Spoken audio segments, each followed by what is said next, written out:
Bem-vindos a mais um vídeo. Hoje eu não vou fazer uma resenha desse livro aqui, O Som e a Fúria, de William Faulkner. Eu vou basicamente falar pra vocês como foi a minha experiência de leitura, porque eu encerrei a leitura desse livro em 3 dias.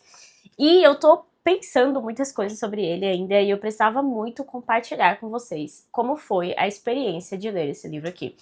Esse é o tipo de livro que ou você ama ou você odeia. Eu já percebi que existem esses times, assim, em relação a esse livro, e eu sempre ouvi muito falar sobre ele, já vi algumas resenhas, já vi pessoas que odiavam muito o livro, me alertando sobre o que ele tinha, enfim.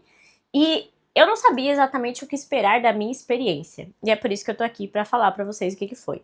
Basicamente, esse aqui é um livro que tá na minha lista de 12 livros pra 2025, e eu achava que eu não ia dar conta dessa lista, porque tem alguns livros meio grandes aí pro final e tal, e O Som e a Fúria era um livro de 300 e poucas páginas que eu imaginei que eu ia demorar um pouco, porque todo mundo fala da dificuldade desse livro, né? Só que eu li em 3 dias e eu fiquei totalmente obcecada. É por isso que eu estou aqui. Então eu acho que hoje eu estou mais no time que amou do que no time que odiou O Som e a Fúria. Mas temos aí alguns pontos para conversar, vamos lá. Esse aqui é um livro feito em 4 capítulos diferentes, narrados por pessoas diferentes. A gente tem o primeiro capítulo sendo narrado pelo Benji, que é o Benjamin, né? E ele é um homem de 30 e poucos anos com alguma deficiência intelectual séria, então ele não tem percepção de tempo, ele não consegue desenvolver muito bem as frases, e o primeiro capítulo é todo narrado na primeira pessoa por esse personagem. Então você fica totalmente perdido, ao mesmo tempo é uma leitura que você fica muito com vontade de entender aquilo, pelo menos eu fiquei com essa vontade, assim, de tentar decifrar ou fechar aquele quebra-cabeça e tentar entender até que ponto o Benjamin estava sendo manipulado por outras pessoas, o que ele estava sentindo, enfim, eu achei o primeiro capítulo de uma genialidade absurda, tamanha, assim, que eu não consigo nem explicar. Eu realmente fiquei obcecada pelo livro a partir do primeiro capítulo. O segundo capítulo é narrado pelo Quentin, que aí já fica um pouco mais complicado de explicar mesmo o que é esse capítulo. Basicamente, o Quentin, ele é mais articulado, ele tem muito mais profundidade, ele estuda em Harvard no momento que ele está narrando esse capítulo. O capítulo se passa 18 anos antes do capítulo do Benji. Então a gente fica tentando, né, mais uma vez, fechar essa cronologia do tempo no livro. Só que ele tá surtando. O Quentin, ele tá completamente obcecado, alucinado por algumas coisas ali. E esse capítulo me lembrou um pouco Um Retrato do Artista Quando Jovem, do James Joyce, que foi um livro que eu não gostei de ler, não curti aquela experiência ali. Eu acho que o Fluxo de Consciência tem como um ponto muito interessante o fato de ele ser muito realista. Porque a nossa cabeça não funciona numa ordem cronológica de enredo. Quando a gente vai contar uma história pra alguém, no nosso dia a dia, né, a gente não costuma fazer uma história toda certinha na nossa cabeça e transmitir aquilo com naturalidade. Eu acho que o Fluxo de Consciência repete muito bem como funciona a mente humana. Só que o Fluxo de Consciência do James Joyce, na minha opinião, fica meio irreal porque fica muito rebuscado, muito teórico, assim. O fluxo do Joyce é o que eu encontrei aqui no fluxo do Quentin nesse segundo capítulo. O terceiro capítulo é narrado pelo Jason, que é uma pessoa objetivamente racional, que aparentemente não tem nenhuma loucura diferente dos outros 2 capítulos, mas ele talvez seja uma espécie de psicopata, sociopata, enfim. Ele é extremamente maldoso, então a gente observa nele ali uma frieza e uma manipulação dos fatos também a favor dele mesmo. E o quarto e último capítulo, enfim, é narrado por um narrador em terceira pessoa onisciente, que aí sim vira uma história compreensível. Então, ele é um livro que demanda que você preste atenção nos detalhes e que você não desista. Porque o primeiro capítulo vai ser um caos, o segundo capítulo vai ser quase incompreensível, no terceiro você tá lidando com um narrador nada confiável e que tá tentando manipular os fatos a favor dele, e você só vai ter algumas respostas lá no último capítulo.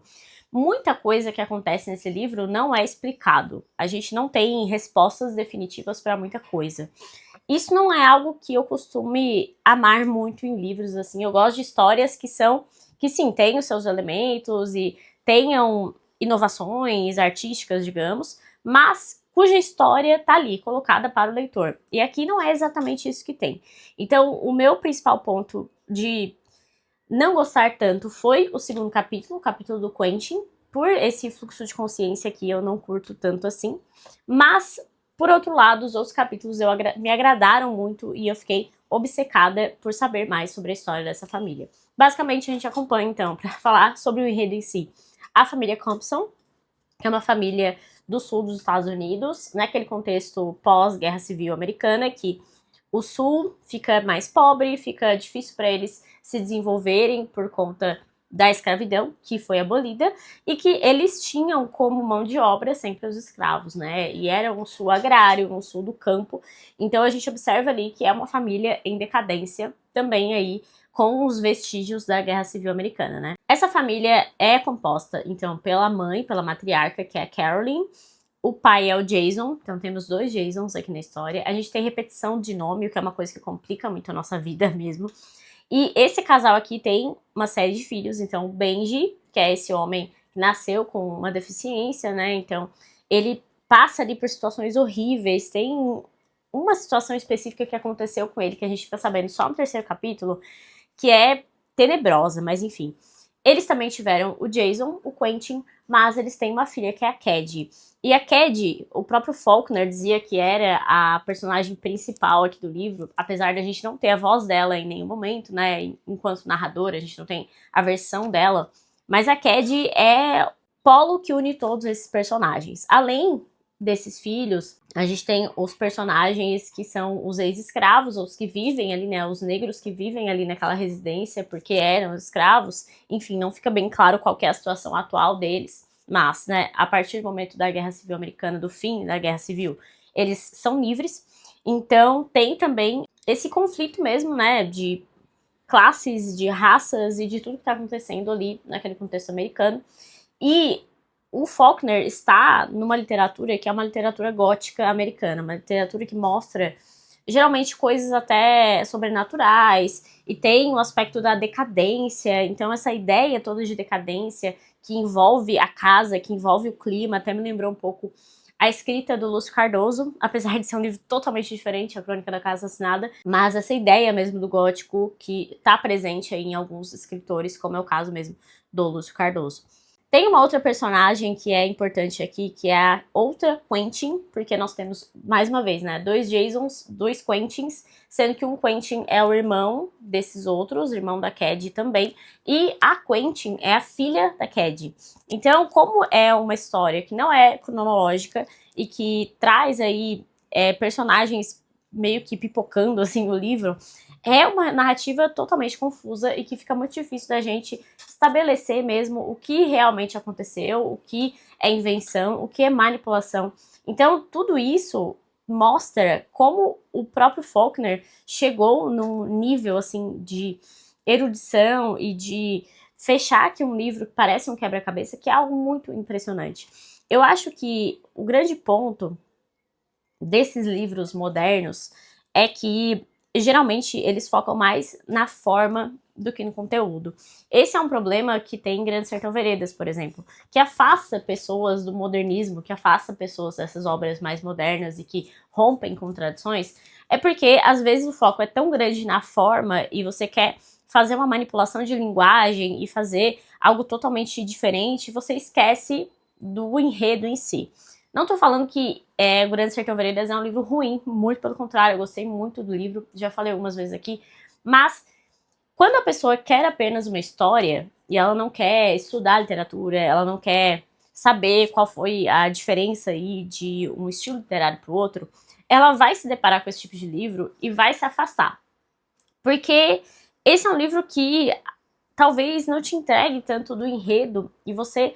Quando você lê um livro, você quer saber a história, né? Eu acho que tem muito disso, assim.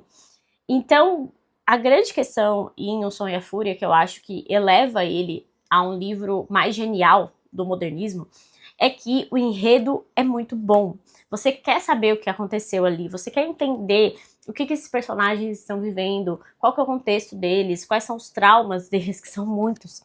Então tudo isso te deixa com vontade de seguir na história, mesmo que você não entenda tudo.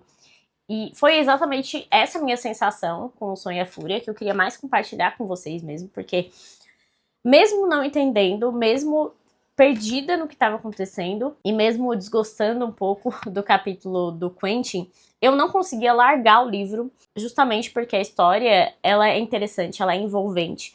E tem aspectos aqui, óbvio, muito profundos e muito reflexivos que a gente pode tirar desse livro, que vão além apenas da ideia de estudar literatura, de estudar a forma do livro, né? Eu confesso que isso é uma das coisas que mais me afasta de Ulisses, do James Joyce. Eu tenho a impressão que ali a forma foi elevada a um nível que o conteúdo talvez tenha ficado um pouco para trás. Eu já senti isso em O Retrato do Artista quando jovem, então acaba me afastando também do Ulisses, porque eu acho que forma e conteúdo precisam se complementar, né? Talvez tenha determinados livros que o conteúdo é mais importante, outros a forma é mais importante, mas você precisa, enquanto escritor, juntar tudo isso e entregar para nós uma coisa que seja coesa.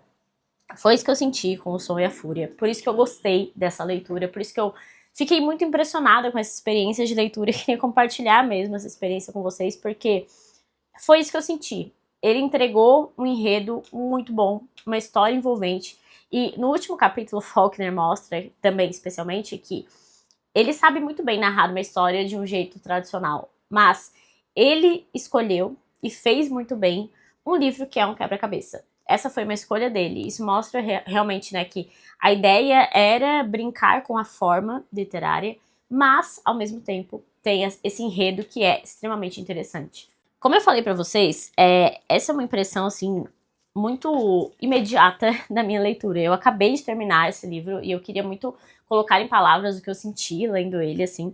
E não quero me estender muito, nem no enredo e nem no que a crítica fala, em alguns aspectos aqui que eu considero que são um pouco dificultadores da leitura. Tem algumas tretas interessantes do Faulkner, por exemplo, o fato dele ter uma treta literária com Hemingway, porque os dois têm estilos totalmente diferentes, assim, de livro. E se vocês quiserem, a gente pode aprofundar um pouco essas conversas sobre O Sonho e a Fúria. Talvez trazer também aquela ideia de vídeo de como ler, como entender o livro. Mas sempre que eu me deparava com algo muito confuso e eu ia pesquisar, tipo, pesquisar uma resenha pra ver se eu tava no caminho certo, ou fazer pesquisa de artigo e tal, geralmente as resenhas começavam assim: se você não está entendendo tudo, pare esse vídeo agora e volte a ler. Só veja, só pesquise coisas depois que você lê o livro. E eu acho realmente que faz todo sentido isso, porque quando você percebe que notou coisas que o autor deixou ali meio subentendido, você fica, caramba, eu tô pegando a essência do livro, sabe? Então eu acho que O Sonho e a Fúria é esse tipo de livro que você vai amar ou odiar.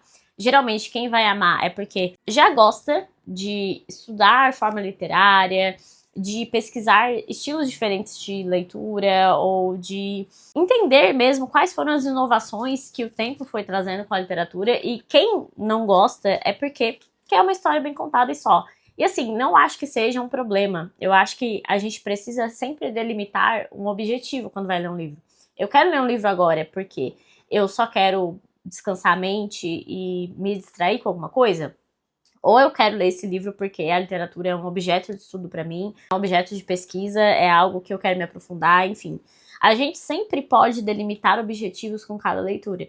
E se você entra em O Sonho e a Fúria só para descansar a mente, você não vai descansar absolutamente nada na sua mente, porque você precisa, na verdade, decifrar o livro, e é uma leitura que vai te demandar muito estudo, muita atenção e tal. Então, eu acho que esse é o grande ponto de O Sonho e a Fúria. Você pode não gostar pelo enredo, pela história, pelos personagens esquisitos, enfim, e isso é gosto literário, ou você pode simplesmente entrar no livro com o objetivo errado. Essa é a minha visão, assim. Depois de terminar esse livro, depois de ter algumas questões, especialmente o capítulo do Quentin, que eu comentei, mas ver que isso aqui é de uma genialidade incomparável, impossível de recriar de outra forma, sabe? Eu acho que Faulkner é realmente um escritor único nesse seu jeito de fazer uma história como ele fez aqui em O Sonho e a Fúria. Inclusive, já tô com muita vontade de ler outros livros dele, justamente porque eu vi que ele tem aqui uma coisa muito diferente. Mas é isso, eu queria só compartilhar mesmo com vocês o que eu achei desse livro. Eu quero falar mais sobre ele aqui no canal, então se vocês querem que eu faça outros vídeos, enfim, explore alguns pontos aí, traga a treta literária dele com Hemingway, ou faça aquele tipo de vídeo de como entender, né, como ler, o que você precisa esperar desse livro para funcionar para você, deixem nos comentários.